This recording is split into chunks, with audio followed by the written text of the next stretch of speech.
পবিত্র কালাম পাক 30 পারা সূরা মাউনের মধ্যে আপনারা বলেন ফাবাইলুল লিল মুসাল্লিন, ওই নামাজীদের জন্য দুর্ভাগ্য রয়েছে।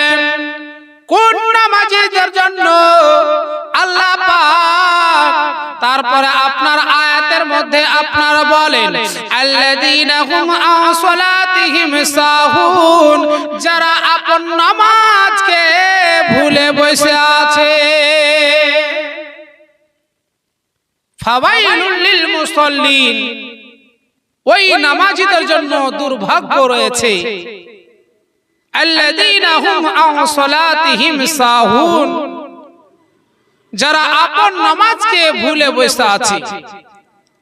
অলসতা করে মানুষ নামাজ আদায় করে না।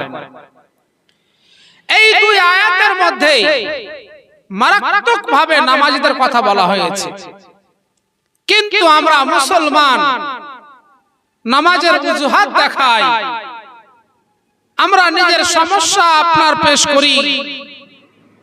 কেউ আবার বলে জমিতে কাজকর্ম করতে গিয়ে আমরা নামাজের টাইম টেবিলটা পাই না।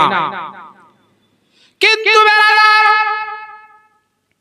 আল্লাহ তাবারাক ওয়া তাআলা পবিত্র কালাম পাকের মধ্যে বলেন ইন্নাস সালাতা কানাত আলাল মুমিনিনা কিতাবান মাওকুতা, নিশ্চয় নামাজ মুমিনদের জন্য আপনার একটা নির্দিষ্ট টাইম মোতায়েন করে দেওয়া হয়েছে। একটা টাইম আপনার নির্ধারিত করে দেওয়া হয়েছে।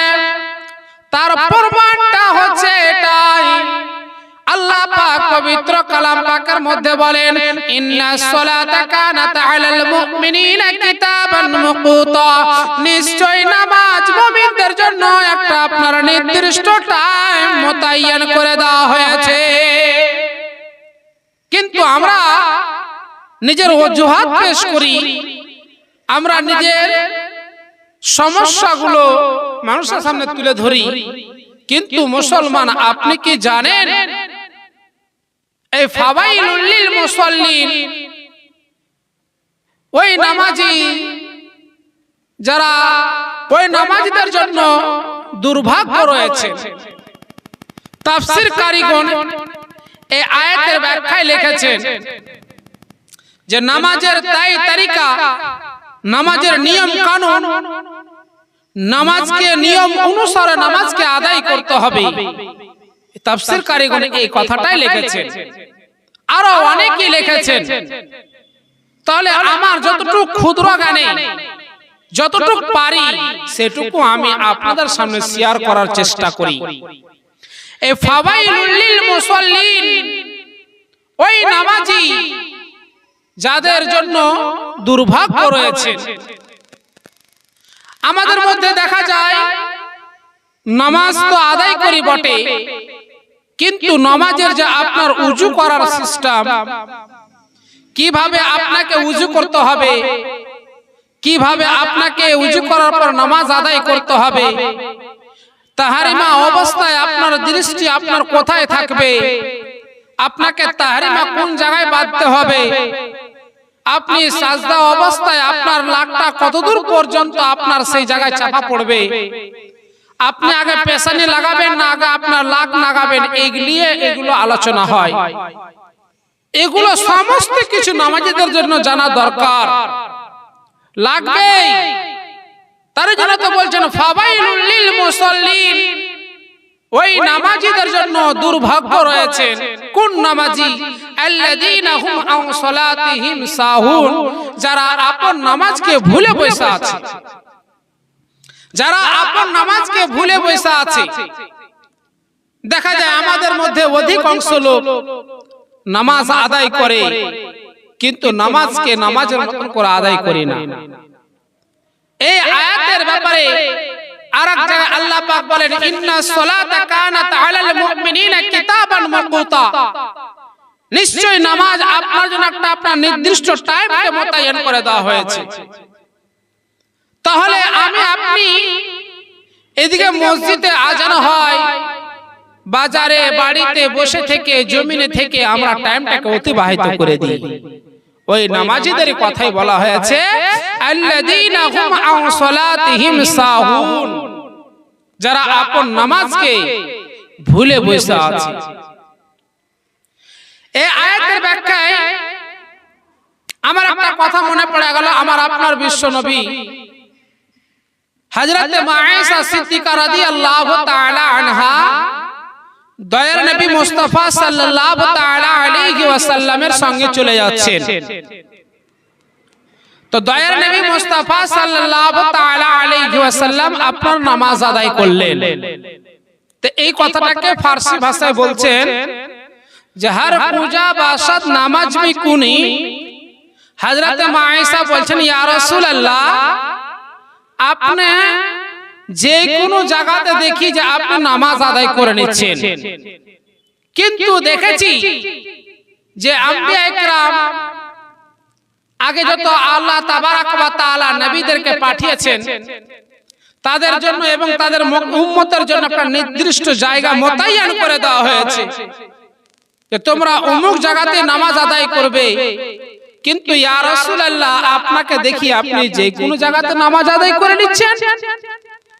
তখন দয়ার নবী মুস্তাফা সাল্লাল্লাহু তাআলা আলাইহি ওয়াসাল্লাম হযরত মা আয়েশা সিদ্দিকাকে বলছেন যে গুফত পয়গম্বর আজ বহরে জাহাं হক নাজিস রা পাকে করদন বেদা, হক নাজিস রা পাকে গর্দন বেদা। হে আয়েশা, আমি নিজের পেশানিকে জমিনের বুকে এই জন্য লাগাচ্ছি, এই পেশানি লাগার বিনিময়ে আল্লাহ পাক সারা পৃথিবীর জমিকে আল্লাহ পাক ওয়া সাফ করে দেবে। তাহলে বোঝা গেল আল্লাযীনা হুম আন সালাতিহিম সাহুন, যারা আপন নামাজকে ভুলে বসে আছে। যদি আপনি কোথাও চলে গিয়েছেন, আপনি নামাজটা আদায় করে নিন, আপনার নামাজটা হয়ে যাবে। এই হাদিস মোতাবেক আমরা কুরবান যাই নবীর উম্মত, আমরা ভাগ্যবান যে আমরা আখির নবীর উম্মত হতে পেরেছি। নবী মুস্তাফার জন্য আমার নবী নিজেই বলছেন যে আমার পেশানি লাগার বিনিময়ে বরকতে আল্লাহ পাক সারা পৃথিবীর জমিকে পাক ওয়া সাফ করে দিয়েছে। তাই আমার উম্মতেরা যেই যেখানে থাকুন না কেন, নামাজের টাইম হয়ে গেছে, আপনি নামাজটা আদায় করে নিন। এবার আপনার ফের কিছু অজুহাত জানাই যে আমি পাক নাই, তাহলে আমি পানি খরচ করি নাই, আজ আমি এই অবস্থায় রয়েছি।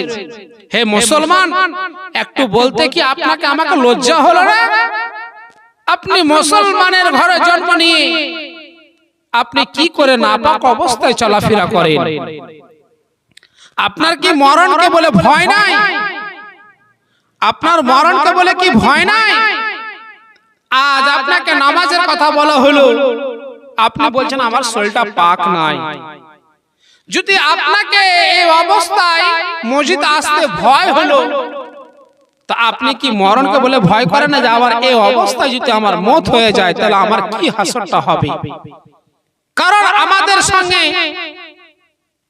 আপনার আজরাইল জান কবজ করার জন্য ইন টাইম ঘুরছেন। কত আলিম ওলামার জবান দ্বারা শুনছেন।